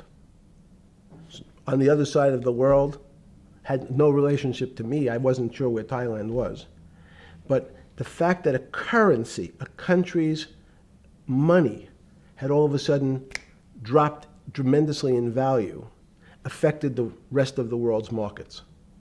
And people panicked because they'd never seen that before. A very small part of a very complex system had a shock throughout the whole system. So prices on Park Avenue apartments, the bond markets, the stock markets, every started to gyrate. You know, there's an old mathematics expression that if a butterfly wings in Mexico make the wrong turn, it spins out, and eventually, by the time it gets to Canada, it turns into a tornado. So these are part of complex systems. So yeah, Wall Street in certain parts. Santa Fe Institute was supposed to actually come up with a formula for that, for the butterfly wings. Why in 15 years did you reach the end of at least that experiment? Every attempt to, that's why it's so exciting now, because I think certain people are starting to realize that there's so many things that are unexplainable that we have to think about them differently. Music is a great example. It's a common man's example. You know, when you hear a certain song, it makes you feel a certain way. How does it do that? We don't know. We can't mathematize it. And even that music, Steve, nowadays we compress music. When you have a violin, it's compressed onto your iPhone. So what does compression mean? I'm taking lots of information and I'm cutting it into lots of pieces and squishing it together. And when I squish it or compress it, I have to take out lots of pieces, but I say that they're not very important pieces. It's those pieces that we take out when we compress data, to me, are the most interesting parts of life. You just said a while ago, part of this new search for science may go back to when people were actually talking about a soul, and you said there's no doubt in your mind that there is a soul. Describe for me what you mean by that. What do you mean by soul? What do you mean soul different than the physical analog body that we're seeing on film right now? It's difficult to describe in words. I mean, I'm not a poet. Poems get a little closer to what that really means. But even the concept of what is life becomes complicated when you deal with plants and seeds. Is a seed alive? I don't know. Certain people would say, no, it's dead. When you're a banana, one of my favorite examples is the banana that's sitting on the countertop in your kitchen today. Is it alive or dead? What do you think about human life? What is human? Tell me about human life. But your banana is alive. That banana is breathing. It's on your. You say that's impossible, Jeffrey. No, it's not. Is the banana conscious? All these words. These are words. So everyone's trying to fit a very complicated concepts into a very small box called conscious or alive. These don't fit in that way. So if you put your banana in a bag and put another fruit in with it, the fruit ripens faster because the banana breathes with it. We don't understand most of those things. So you asked the big question. Sorry. You talk about the life. What about human life? What about it? Tell me what do you think? What do you think human life is? It's a miracle. It's a miracle. And when I say miracle, I can't explain it, and I make no attempt to explain it at the moment. We don't know how to think about it. And anyone, and again, another one of the Feynman quotes when he was talking about quantum physics. He said, anyone, Jeffrey, who says they understand quantum physics and quantum mechanics and quantum behavior, you know they're lying. Let's talk about it. That's post-Newtonian. Talk about what's the difference, who founded quantum mechanics, why is quantum mechanics taking Newtonian physics and taking it to the next level? It forms a much broader category. Let's go back to this desk. You use the thing of Newton using this desk. Why can't Newton's theory explain everything? Why did subatomic quantum mechanics or quantum physics have to come in to explain this? Well, so let's go right back to square one. Why is it called quantum physics? So quanta is a word that simply means packet, small amount. So it's quantized. So we recognized, when we recognized that this table appears, another very complicated word, solid to us, it's really made up of molecules or atoms. And atoms, we've given lots of names to what some of the behaviors. If you were in school, when you and I were in school in the 50s, the model was a little center thing in the middle, and an electron went around and around it. It was seen as a ball that went around and around it. And as we started to look at, say, well, let's see what this ball looks like. I want to be able to examine that little thing called an electron. We found that there was nothing there. There wasn't the thing. It was simply a cloud of energy that we can call an electron. So we already started to see mysterious things as we go into very super small quantities, quantum physics. So quantum physics started to go into the very small, and at very small distances, we see things that we can't explain. We just cannot explain. How am I doing on time? 4 minutes. Fine. And to summarize, no, sorry. Let's go back to human life. When do you think human life starts? It's not these. So you see, this is the question. You're asking me to measure something again. It's the disease. It can't be measured. You just hate making commitments. That's why I'm not married. I'm peeling this onion back a layer at a time. All your bullshit and happy target can't be measured like that. Is that to say measure it's a commitment. You don't even like a commitment when you answer a question. I don't. As know. they say in golf, commit to the shot. I don't know what it means to be measured. You do know what it means to be measured. You're one of the leading currency traders, hedge fund guys, or stock market financial wizards. You're in the high priesthood of high finance. You certainly know how to measure. That's why you're a billionaire. Any other answer besides that is total and complete bullshit, and you know it. I know very few things. You know things can be measured. You measure every day. You weigh and measure every day. You weigh and measure people. You weigh and measure leaders. You weigh and measure economies. You weigh and measure politics. It's a very good. You weigh and measure. You weigh. Hang on. Your whole life, in fact, is measuring. So what you've now done is a great thing, is you've used the word measure, a mathematic term, in the common vernacular and abused it. So I don't even recognize what it means. It's so abusive to my field. Why? Let's go to that. In mathematics, measure means what specifically? There's no specific. It's an approximation, or giving something a number. Einstein said, we're not asking you to go to the ninth decimal point. Oh, you didn't say that before. No, you're not going to the ninth. I don't even. What if I say measure how tall are you? You'd say in your case 6 foot. 6 feet. But is it 6 foot 1 inch? Give or take, between 5'11" and 6 feet. But what's that? But I want. So the question is, I want an accurate. I got Zeno's paradox. I don't even know what it means to measure you. Am I measuring the top of your hair, the top of your skull, the finer, the more. You're being rabbinical. This is like. I shaved my beard off. I used to be rabbinical. No, my point is, isn't that going through the Torah where you're parsing every definition? No, so, however we broadly define measure, your life literally is about measurement, is it not? It's about putting numbers on things so that I can try my best. That you can call it whatever you like. If that Well, that what do makes you ca- feel what- better. What do you know? No, Because I I'm wanna trying make to you relate it happy. back to your scientific inquiry. No, even a number. People don't. A number is a complicated When did thing. you come? When did you come to this inflect? When did you come to this aha moment? Was when it was in your solitary confinement, when the biggest financial crisis in world history was going on, in your 7x9 jail cell with your metal bed and your two brushes because you were a trustee with the brown uniform on, trustee spelled wrong. Is that the moment of clarity that you had about science and Newtonian physics and everything that we can measure is really not going to be the way we go forward? It's going to be much more esoteric, emotional intelligence thing. Was that your moment of clarity? I wish it was, because it would make such a great story for this interview, but it's not. It's the fact that I lead such a privileged life to come across. But when did you? If it didn't happen then, when did it? Or did it happen before? I was then? going to hopefully Okay. get to the. Okay.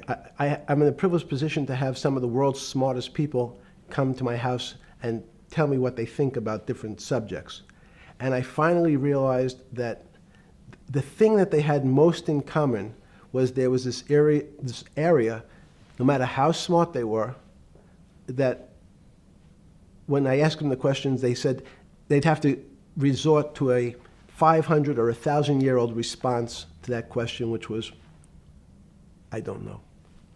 You know who else found that out? Socrates. That's what Socrates kept doing, right? Socrates kept asking all the experts. He would go through, question after question after question, and realize at the end they didn't really know. They really didn't basically understand what they were talking about. And one of the things that people won't enjoy, it turns out that potentially one of the bad things to teach children is how to write.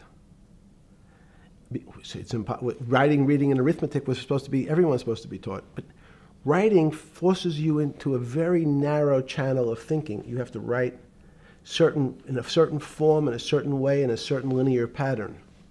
So your thinking becomes somewhat narrow. The reason I brought up writing is one of the recent discoveries of mine with respect to Socrates, Plato, and Aristotle is they never wrote anything. They spoke, and people around who could write wrote. Socrates could think. So that was. Jesus of Nazareth was the same way, right? Never wrote anything. I thought he was a carpenter. He was a carpenter. Didn't he need like a little carpenter's tool? I don't want to get that. But at least his written record. Right. One last thing. Sure.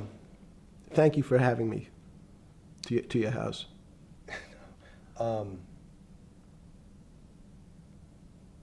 Vegetable juice. Let's go back. Look what vegetable juice does. When did the beginning of that, was there any one aha moment in all these great thinkers? Did it happen before 2008? Was it after? That came up over, I know, many years, but when did you actually realize, hey, something new's got to be developed? Yeah, that's great. Is that because again, I'm privileged enough to have people around me who've given lots of philanthropic gifts to institutions of higher learning, and when I said the impact, how do you judge the impact of your giving?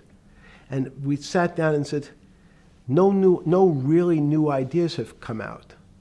And I realized that, of course, it hasn't come out because we've been looking at using science and mathematics, and it's the wrong tool. It's obvious. Institutions that are set up and try to put forward knowledge and understanding and truth, should they take your money?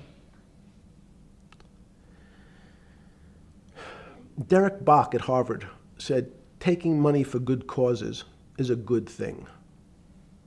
So if Hitler took all the gold out of the teeth of the Jews and said, I want to give this to Heidelberg University to fund the Leibniz chairs so that I can study high energy physics, Derek Bach would say that was fine? Again, these questions are questions where good people on both sides, like your Charlottesville, could differ. I don't know the answer to these questions. So tell us the two. Give us the two answers. The one answer why it shouldn't be, and then the one answer. Derek Bach says, I'll essentially take cash from anybody because I got so many projects, so many good guys, and this is the way I'll do it. So I'm indifferent to where the cash comes from. Money's money. And if I got good guys, I'm the fiduciary that says these are good people and this is good research, okay? I'll take the cash from any source, including you. What's the other argument? Let me give you that I know in my case, Is your money dirty money? if you live, I just asked a question. Is your money dirty money? no, it's not. So in fact, Why is it not dirty money? because I earned it, a heart. But you earned it. I earned it legally. We went back to this before. You earned Yes. it. You earned it, advising the worst people in the world, right? That do enormous bad things, and just to make more money. So instead of asking me the question, should you take the money? Because I think it's a legitimate question. You think it's a legitimate question? Yes, no Why? question. Because I think about, ethics is always a complicated subject, but I can tell you that with the money I gave to help try to eradicate polio in Pakistan and India, instead of asking me whether that money should be given to these children for vaccines, I think you might want to ask their mothers who received the vaccine, who know their child now won't get polio, and ask them if Epstein should have helped these people. You're a mathematician. If we walked into that clinic where they're giving that money out to these people that are in the most dire straits of poverty and sickness, and told them that the money was coming from class 3 sexual predator? Tier 1. Tier 1's the highest and worst? No, I'm the lowest. You're yes. the lowest. Okay, tier 1, you're the lowest. But a criminal. Yes. That the money came from them. What percentage of people do you estimate? I understand you don't like probabilities. Do you estimate would say, I don't care, I want the money for my children? I would say everyone said, I want the money for my children. Did they know where the money came from? I think if you told them, if I told them the devil, 100%. the devil himself. The devil himself said, I'm going to exchange some dollars for your child's life. Do you think you're the devil himself? No, but I do have a good mirror. It's a serious question. Sorry. Do you think you're the devil himself? I don't know. Why would you say that? Because you have all the attributes. You're incredibly smart. You remember the devil is Was somebody the devil knows smart? The devil's brilliant. You read Milton's Paradise Lost. No, the devil scares me. Satan is at the number 1 or 2 archangel, and the reason he goes to hell and leads the rebellion is because he can't be the top guy. And his thing is, I'd rather reign in hell than serve in heaven. I saw that in a movie once called American Dharma. I don't remember who said it. Okay, we have to go. Okay, good. Okay. That was good.